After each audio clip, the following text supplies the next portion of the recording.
So to kick us off on this, and I will say this: this is not a technical. If you've ever been to any of our regular Drupal meetup, those get very technical. This is not technical. We're going to cover the very basics of how content management works. So who remembers what this is? Yeah, I was surprised that we did too. I was like, oh, I didn't realize they still, and actually there's still a lot of people advertising in them. I thought it was kind of interesting.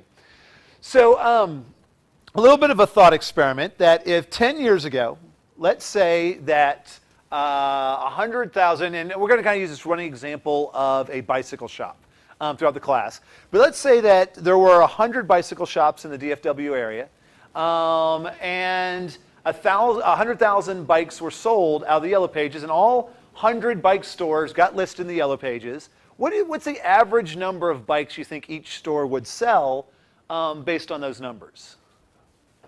1,000, yeah.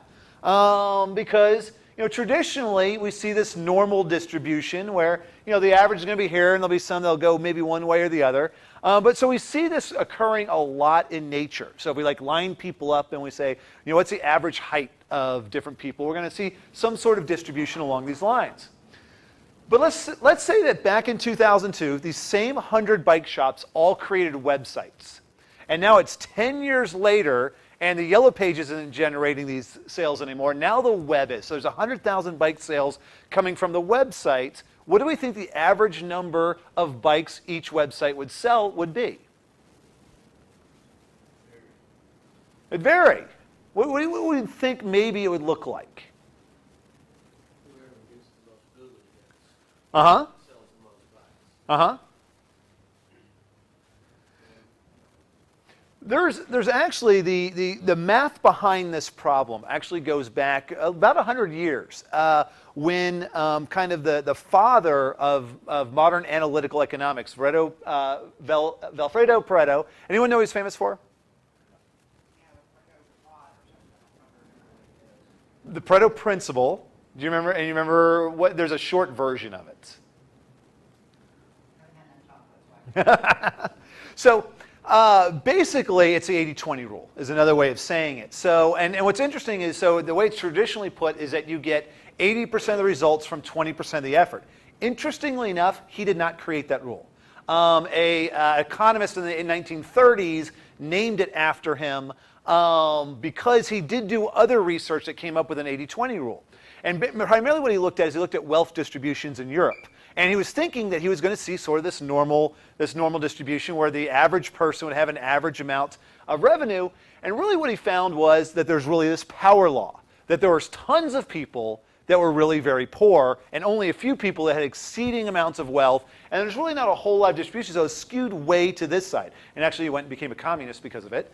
But we see this sort of same power curve happening with websites. You also see it happening in other things like, for example, another area that gets studied a lot is references in academic papers. That there's certain papers that get a wealth of the references, while there's very few that don't. And so the average website actually produces very little in the way of value. But there's a few that are exceptional, and they get the share of that wealth. So if you're looking at those 100 bike stores, there might be 90 of them that might produce less than, say, 100 sales a year. But there might be 10 of them that are producing 10,000 sales a year.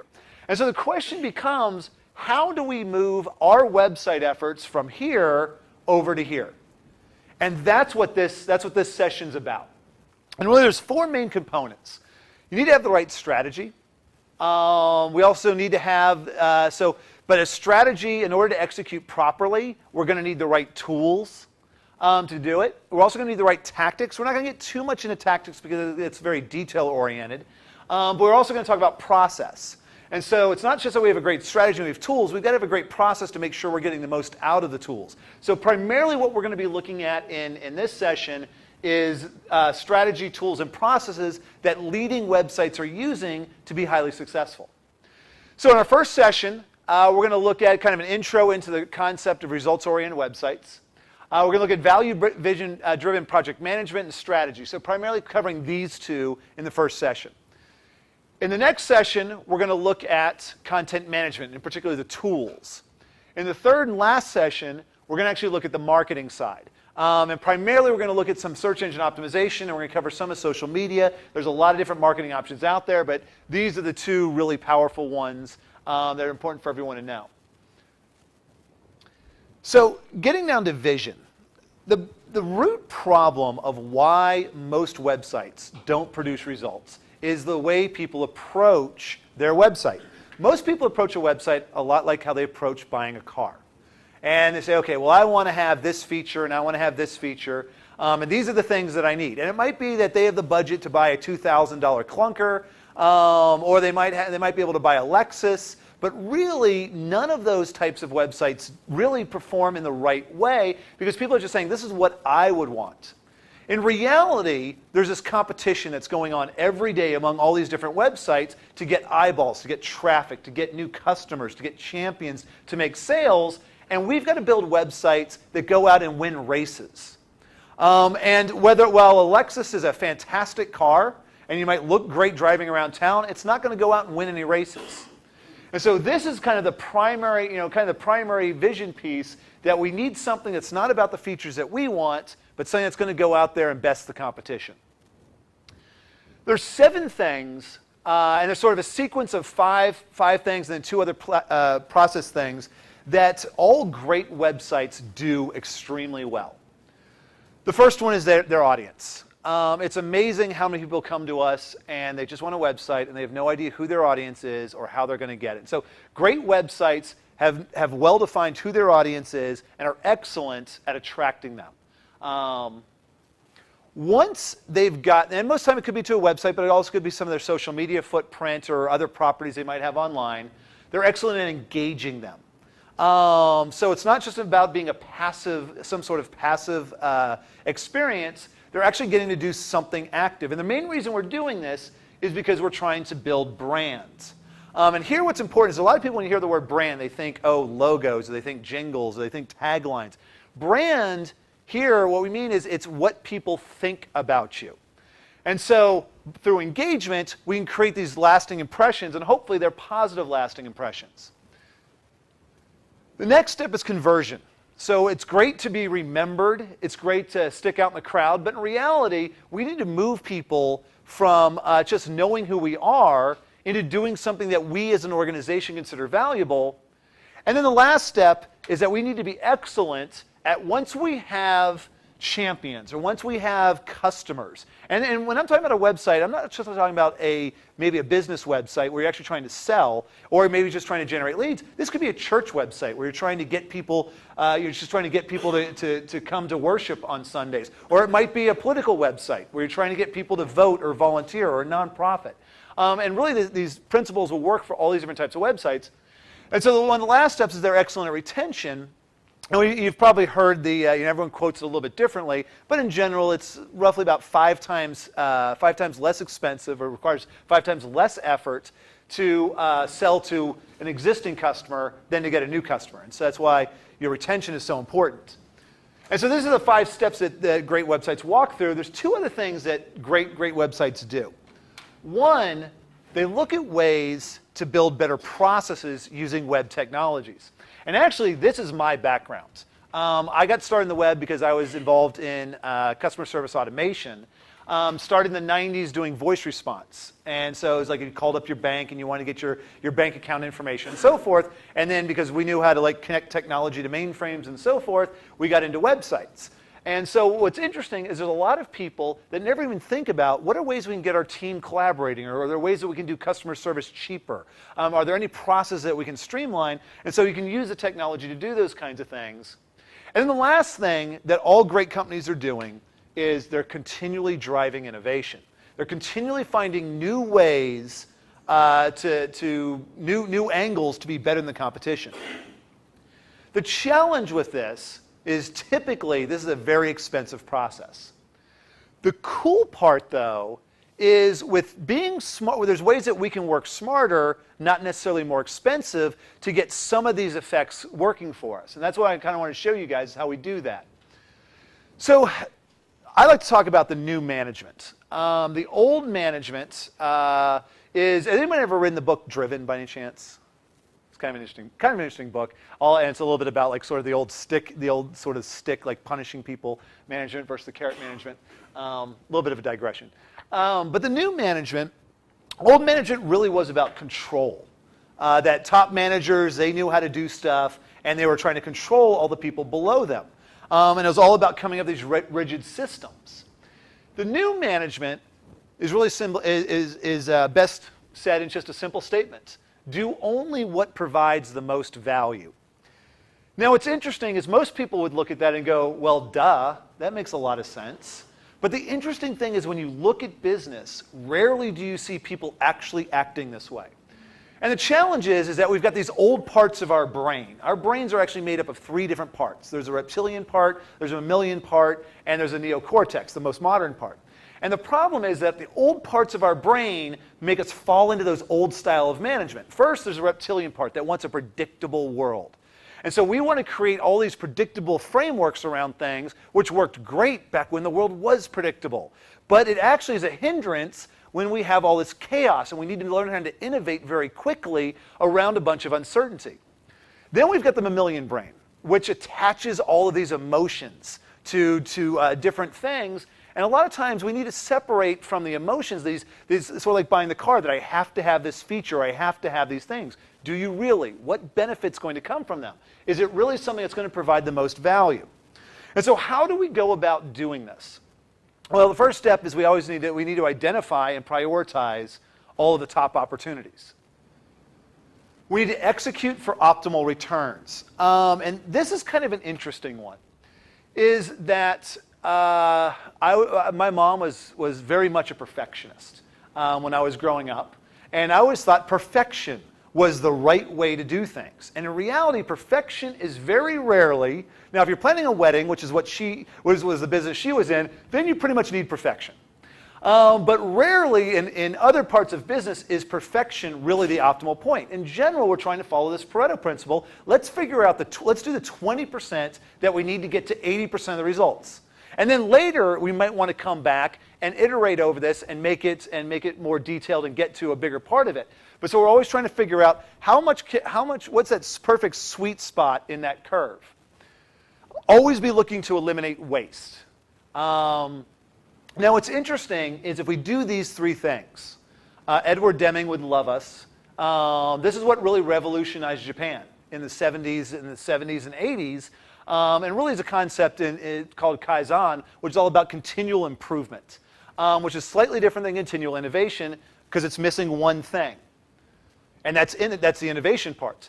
So Kaizen is about always analyzing processes and always making them more efficient, which is really our first three pieces.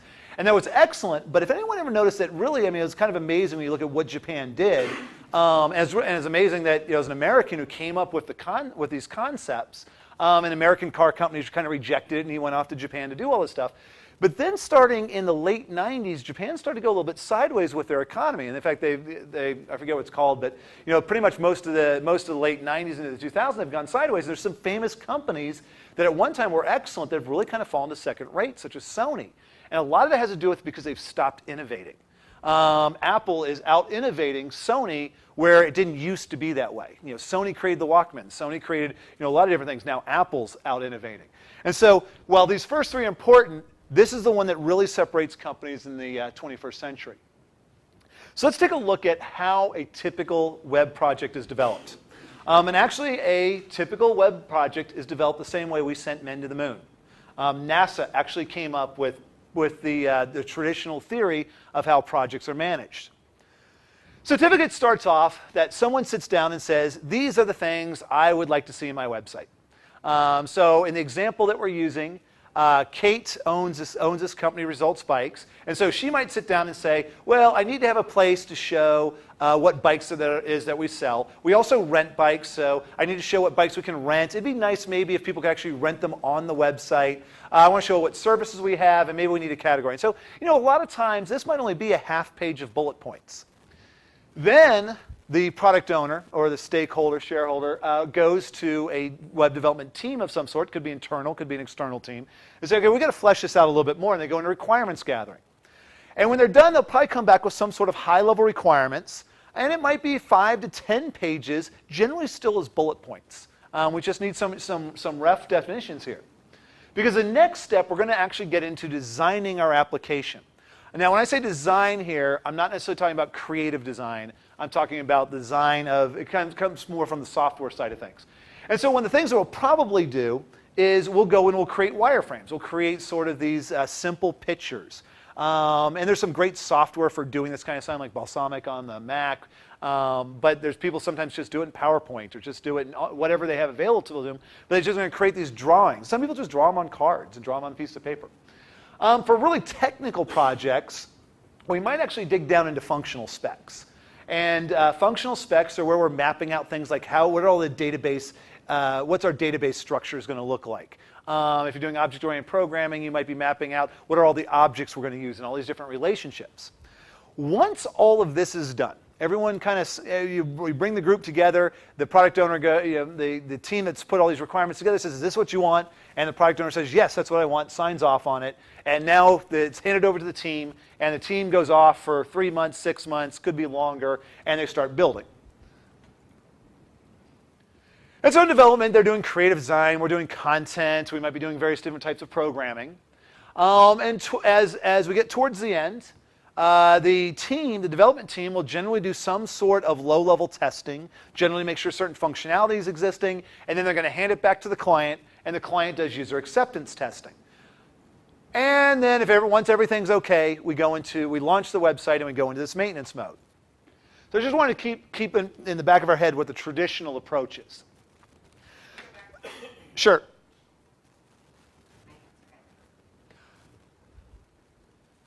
So we saw in that there a lot of our effort was put into planning. Why is it that we plan? What's the purpose of planning? What are we hoping to get out of it? Keep from making mistakes when you build, exactly. What else?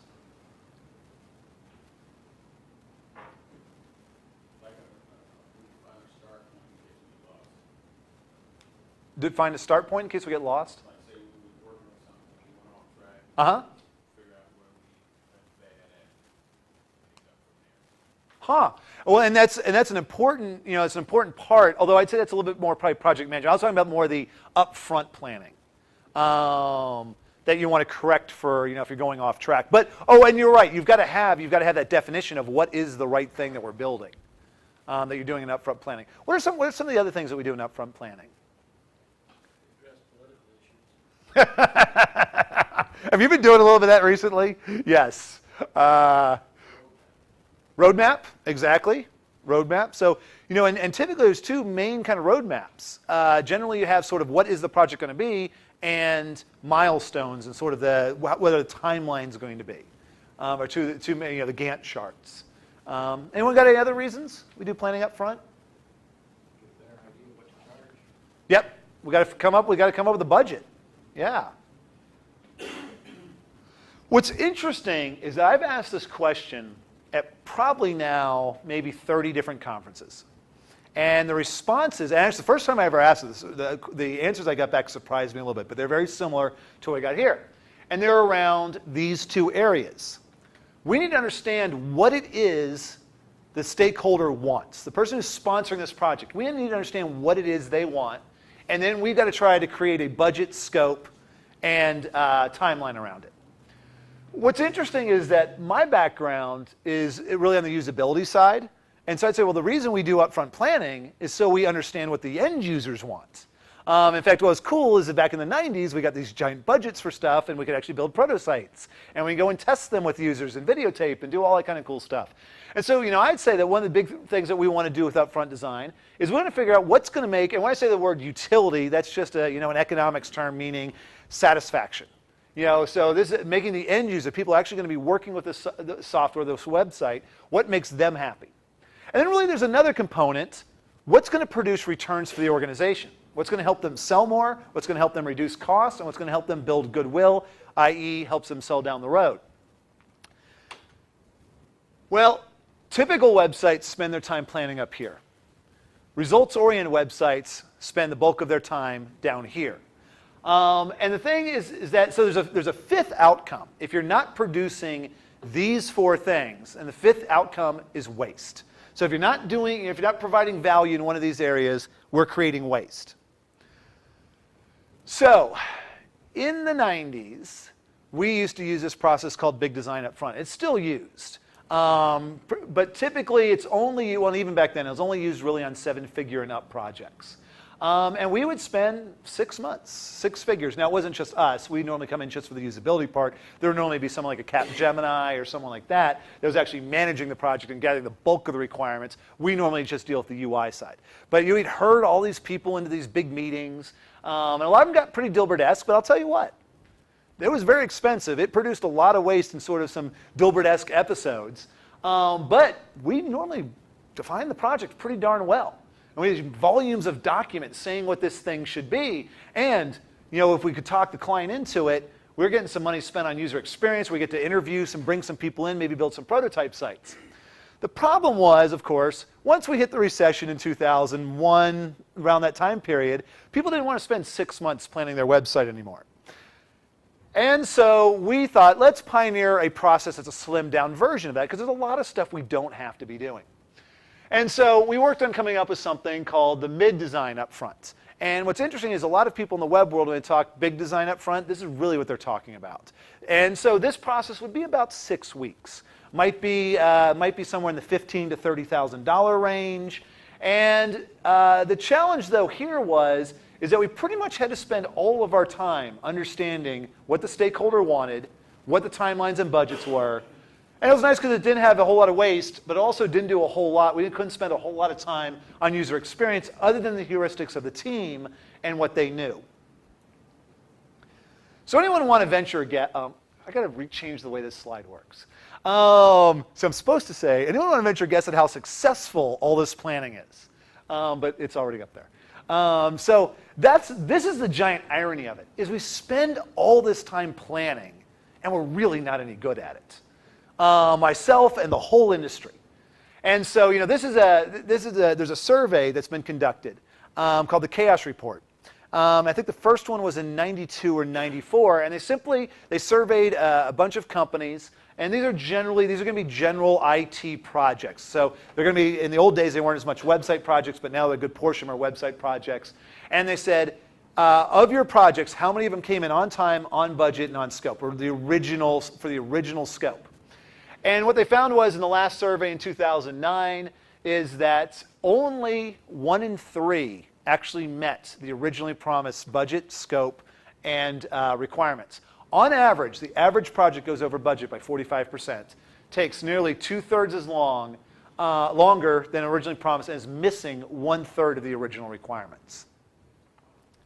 So we're spending all this time trying to create certainty around this, and in reality, we're creating very little certainty, so therefore the rest of it's really waste. The other thing that's kind of tricky around this, so if we were to go back to if we go back and look at, say, Kate, the owner of our Results Bike store, she started her website back in 2002. If her project came in on time, on budget, and on scope, 10 years later, what does that mean for the success of her website? Pardon?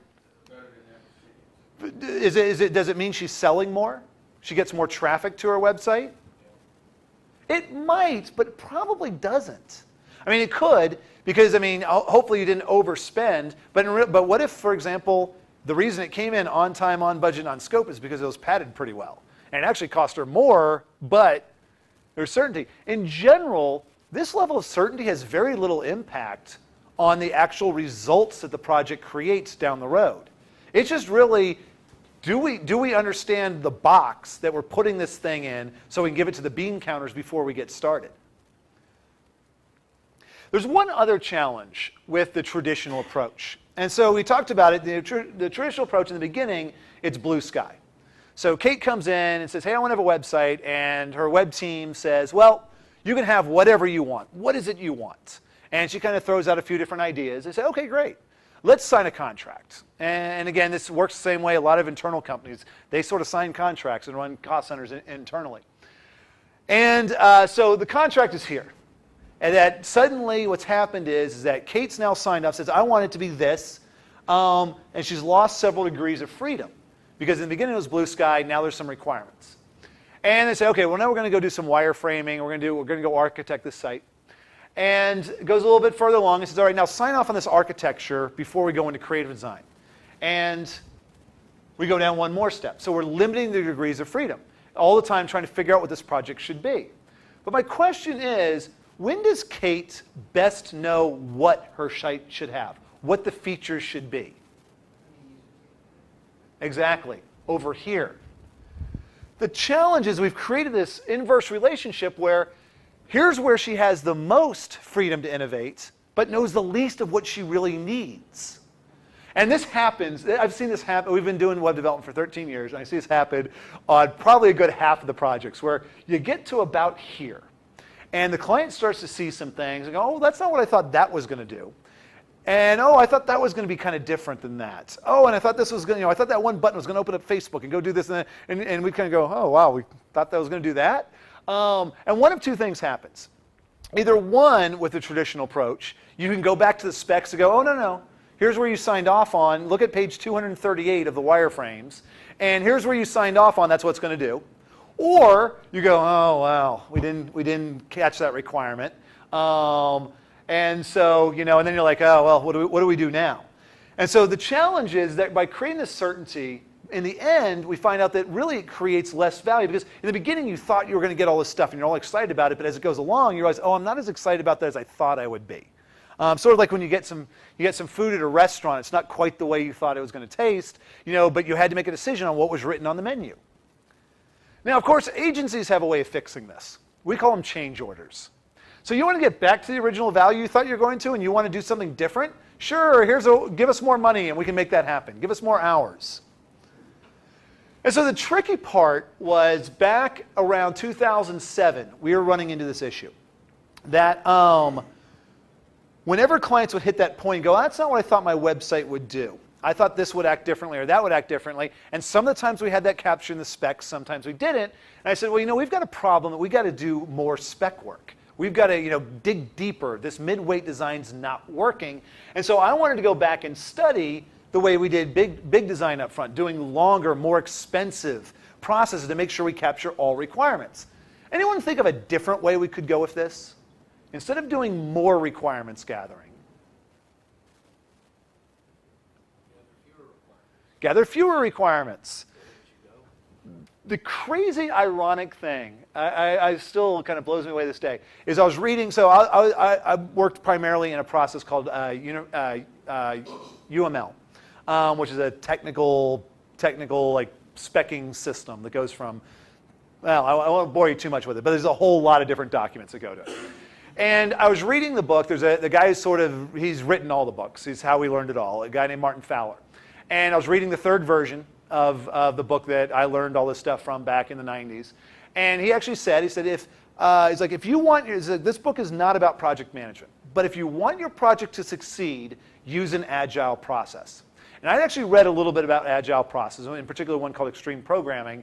And it sounded really kooky to me when I first read about it. I read about it in about 2000. And it was about a bunch of developers sitting around a table writing stuff on cards. And every 2 weeks they would write new stuff on cards. And I'm going, we'd be refactoring forever. It's like we gotta spec this whole thing out. And our goal was to eventually get to where we could diagram out all the programming, click a button, and suddenly there would be the stubs of our application.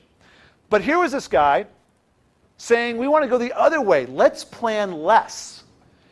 And what we're going to do is, we're going to take the time that we would have been creating certainty, and we're going to focus on creating value. Now, and so the traditional, that slide reverted somehow. The traditional definition of success for a project was the iron triangle. It's called the project management iron triangle of budget, time, and scope. If you want to change one side, you've got to change the others.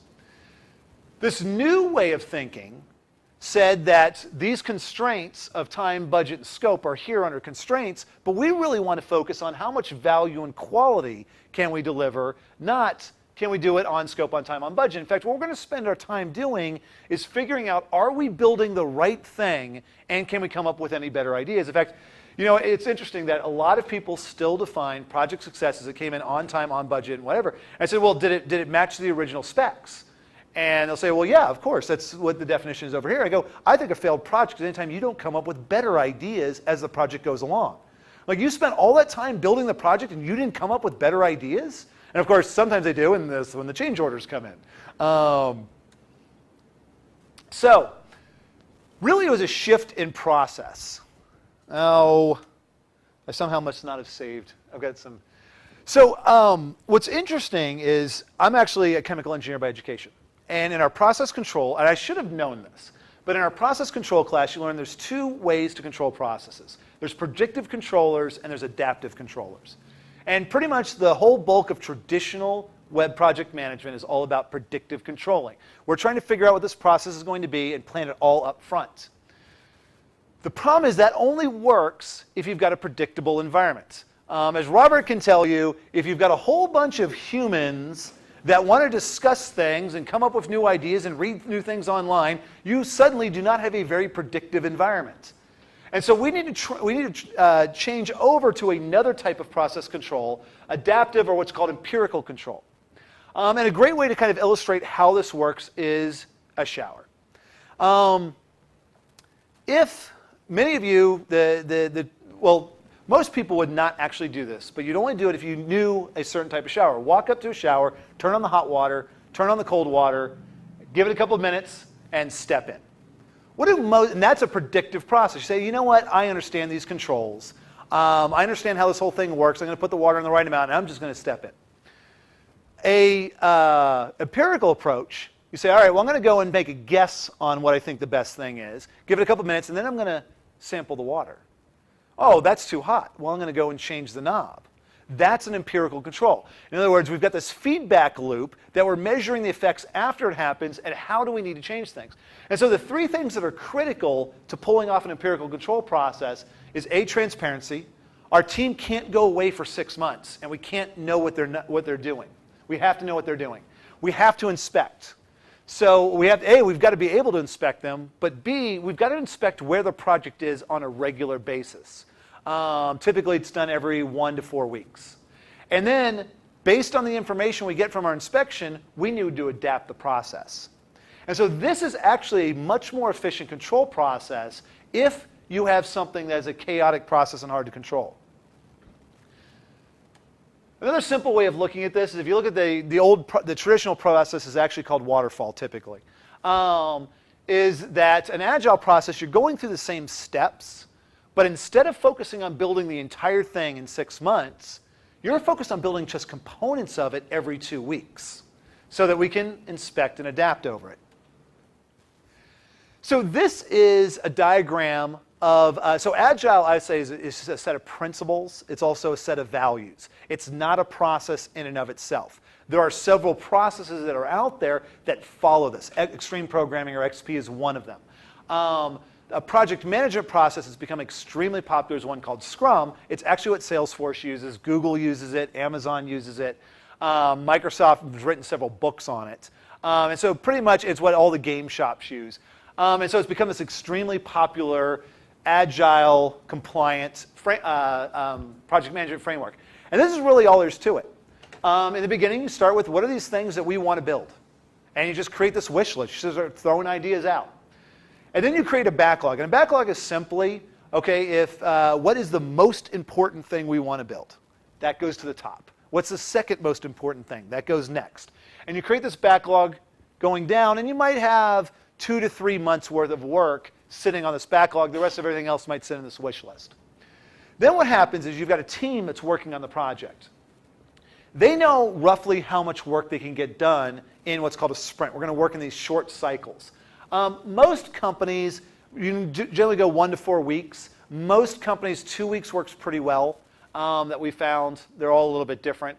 But so the team says, we've got these 2 weeks to work on this project. How much do we think we can do of what's at the top of this list? And so they say, all right, we'll move this top that we think we can work on the next 2 weeks. We're going to move it here. And so they start to work on it. And every morning, they get together and they spend 15 minutes and just ask each other 3 questions. What did you do yesterday? What are you going to do today? And is there anything impeding you? And the other thing that happens is that people sit there and someone says, oh, I'm trying to implement this thing. I'm trying to connect to, so for example, at a bike shop, I'm trying to connect to this sales tax database. And someone else might go, oh, you know what, I've done that before. Let me show you how to do it. And so there's kind of some quick collaboration going on around what people are trying to do also in the morning. Then at the end of the 2-week cycle, or the end of the sprint, however long it is, we have the sprint review. And the sprint review is basically where you show off everything that you've done. And this is where the product owner comes back in. That's the person who's sponsoring the project. They come back in, and we show off everything that got built. And then the last thing, the team then goes away and says, what's everything that went right during this period, and what's everything that went wrong? And so as you go along, you're constantly making this process better. In fact, the first few times you do this process, it's awful. It's painful. In fact, actually what we do, and most people do, is that during the retro, you have green cards and red cards. And people write, green cards are what went well during the sprint, red cards are what needs to be improved, and you have a lot of red cards at the very beginning. But eventually, you get the stuff worked out. And then what's kind of neat is the product owner, they can look at something and decide, is that good enough? Or do I want to iterate over it more? And it's more like building a car where, hey, we'll go build you the seats. And at the end of the 2 weeks, sit in those seats. Do you like those seats? If you do, then we'll move on to the dashboard. If you don't, then we'll iterate over them. But we wanted to let you make those decisions by sitting in the seat instead of us just trying to give you drawings and word-written descriptions. So in 2000, we spent most of 2008 transitioning to this new process after doing a lot of reading. And in the beginning, it was really phenomenal, the change that we saw, that stakeholders suddenly started getting an awful lot of what they wanted. But after a little bit of time, particularly, and I would say there's a blend time where we kind of ran some still somewhat old and some the new way. The only one problem that was a little bit troubling about this was that a lot of the stakeholder was getting a lot of what they wanted. If that stakeholder wasn't particularly strategic in their thinking, it wasn't particularly strategic in what they were getting. That didn't necessarily mean that the end user or the organization was getting the returns they were looking for. It was almost sort of like that we're sitting there giving the stakeholder a ton of junk food. And they loved it because there's so much junk food coming in, but long term it wasn't particularly healthy. And so we wanted to work on a process that would hopefully push things this way. We wanted to basically to be able to use the efficiency of Agile, but put it around an extra layer of planning that would make sure that we're building the right stuff. So Agile is fantastic at getting more stuff, but we wanted to get more of the strategic stuff because the way it's built regularly, you're getting more of what the stakeholder wants, which if you have a very strategic stakeholder, then you're going to get more of this. But most stakeholders, they're not necessarily experienced in all the ins and outs of what their users want, what drives marketing, what drives the 7 cornerstones that we were looking at before. So the things that we found were the important things is that this process still worked great, but we need to put a little bit of a larger framework around it. One, we need to have a vision. And one of the things I like to say, if you come from an advertising background, there's this concept of the big idea. Vision is sort of the big idea. What is this concept that we're building around? And we need to have that be sort of this beacon that we're moving towards. We also need to define the results that we want out of the system. One of the magical things about an Agile process is that it gets the team self-organizing around how to best deliver features. That's what these are all about, are features. What we want to do is also get the team to self-organize around results, the goals that would benefit the company long term. And then, while this might run every 2 weeks, maybe every 3 months to 6 months, we want to come back and reevaluate these things. So I'm going to walk through kind of quickly the strategic planning process. And this is sort of the core of the process. And I'll say this, most of this process is actually a process called usage-centric design that was pioneered by Constantine and Lockwood. It's sort of an agilized version of something they do. We've added one small layer on top of it. But basically the way it works is that we are going to do some strategic planning, but we want to be very lightweight. And so we're going to use something called models. And really all models are is just a fancy way of saying a simple documentation that represents something in the real world. And what's nice about them is generally just write them on 3x5 cards, and they're lightweight. They're very simple to generate lots of these. You can iterate over them. So in the beginning, for example, one type of model we'll talk about is a user story. And a user story might be that I want a community. Well, a community is a very big requirement request. We can start with, though, just having that, knowing that down the road, we're going to break that down and define exactly, do we want a community that's going to be like Facebook, or do we want a community that's going to be like what? The other thing that's great is they're comprehensible by everyone. I talked a little bit about UML was the rage back in the 90s. And UML, there's one level of it that everyone can understand. They were called use cases. After that, it was only for technical people. There were interface diagrams or class diagrams and all this kind of stuff. And it was not an effective tool for technical people to talk with non-technical people. And synchronization and collaboration. They give us these pieces of information that we can discuss. And so the four models that we want to work with are results models, user role models, user stories, and interface models. The three that are part of usage-centric design are these bottom three here. This is a layer that we added. And really, it's fairly straightforward in how to build these. So let's say Kate is thinking about what she wants her website to be. And so in the results modeling, we say, what are the benefits you want out of your web project? And these might be more sales. We want to get more people to our events. Things along those lines, more rentals. Maybe thought leadership, things along those lines. And generally what you're going to find is that four things will come out of it. Three of them are results models. One are really features that we want to hold off to another part of our strategic planning. Generally, you're going to find pretty much everything as a goal. And a goal is just a general thing that you're working towards. We want to make more sales. Ideally, you want to turn these into objectives. Objectives are how much more sales? In what time frame? So we're going to get much more specific.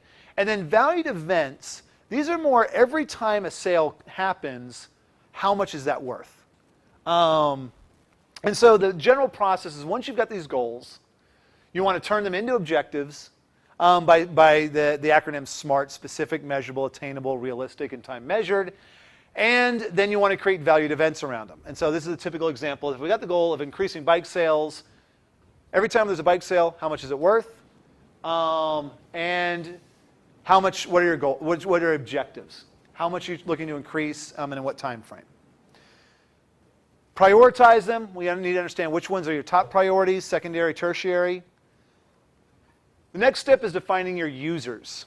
Same sort of process. We sit there and you say, what are the typical users you see of a system like this? And generally you're going to get all kinds of different answers. Generally you do this as a team, although if you might have just one user, or you might have one stakeholder and they do it by themselves. Then you want to group these together and come up with a subset, a small manageable group of who are the people that are using this system. And really the goal here is that when most people do planning for a website, they're in their own heads and they're like, what would I want from the system? And the objective here is who are the real people who are going to use the system? We need to get into their heads. Once we've got them defined, we want to understand more about them. So let's figure out the demographics or statistics or psychographics. How do they see themselves? How do they behave? What is their connection with the brand? And then other things like how technically adept are they? How used are they on the website? How they consume the website? Do they use mobile? So these are all the things that we want to understand about our users. Then we want to break these in. We want to prioritize them. Who are primary users of the site, secondary and tertiary? Then the last step in the main three parts is to basically say, what are all the different features that a user wants from the system? The way we typically do this is we hold up each of the users. So we might very well say, here is a person who's a bike owner. What are the things that they want to see on your website? And we phrase them like this. As a bike owner, I would like to register for an event. I might want to leave a comment on a blog. And if it's not obvious why they want to do it, we throw in this third part so that whatever it's going to be. The important thing about a user story is that it is a documented requirement, but it's that it's a conversation to talk later. One of the challenges that you run into in requirements gathering is that people they think they've got to get everything right now. And so if we say something like, all right, at some point we're going to do a social network, or we're going to build a community on our website.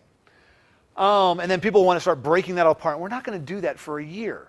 So let's not worry about it. Let's just leave it as here's a community, because a year from now, when we finally get to it, we're going to start discussing it later. We're going to start discussing it more. And so what's important is you don't have to get everything in the beginning, because we're only going to start building these things out, discussing, getting the details right before we're going to build it.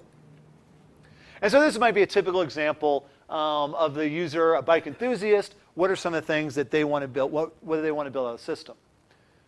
And we like to prioritize these generally a little bit different. We prioritize them into must-haves, should-haves, could-haves, and wants. And the must-haves are the ones that end up going onto the product backlog.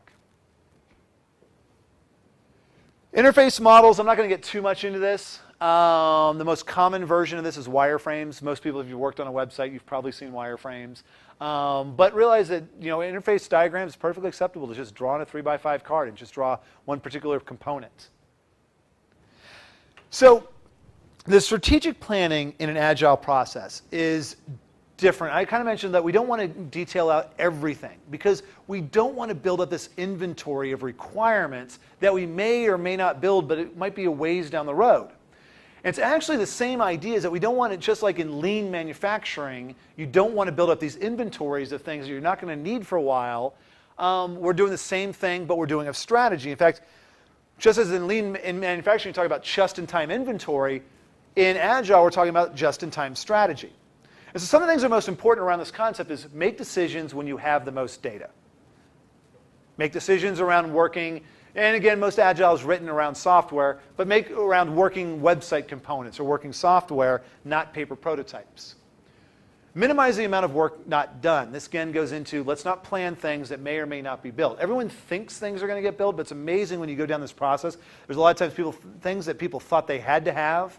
When they see something simpler, they go, you know what, that's good enough. Let's not waste any more time on it. This is one of my absolute favorite phrases about this sort of new style of management, is that it's about adequate planning and frequent conversations. And this is a thing that unfortunately some people forget, is that, we're going to go do some basic planning and we're just going to get going. Like, no, we need to have conversations on a regular basis. The other thing that's great about this, particularly if you're kind of using a lean startup methodology, is what we're trying to do is we're trying to deploy as fast as we can so we can let our users drive feature development instead of us guessing at what we think they want. So over the last 13 years, we've had tens of thousands of people request projects from us. And this is what 95% of people request.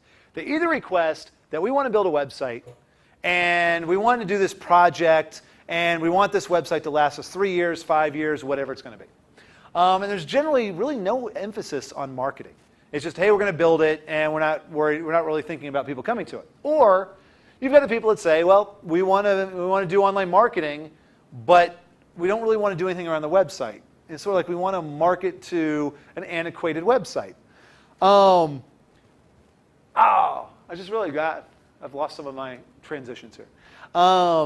This is the way I recommend that people approach, if you really want to be successful in your website, this is the way you want to approach it. The first thing you want to figure out is what's the smallest viable website we can put out there. If anyone's ever read a fantastic book, Lean Startup, they'll talk about the smallest viable product. It's really the same concept. What's the smallest viable thing that we can put out there that's going to give us a solid beginning? Because I see these companies that really have no traffic coming to their websites, and they want to build this like huge, gorgeous thing, and you're like, but no one's going and seeing it. Is that really where we should be focusing our effort? Then once we launch the website, we want to focus on marketing, getting traffic, getting eyeballs, enhancing the site. So in other words, if someone says, you know what, if some user says, you know, I'm really confused, your web form's just confusing me, or it's not working, or search, I really wish there was search on your website. Well, we're going to use user feedback to enhance the website. And then we need to set up experiments to learn. For you marketers, these are going to be things like A/B experiments with pages, trying different things in social media or SEO and all these different areas. And then down the road, look to build your dream website. Now, I will say the one tricky part about the smallest viable website is that for a large organization, or if you've got a website that you've already been successful with, that's going to be a good bit bigger. It's going to be a much larger effort.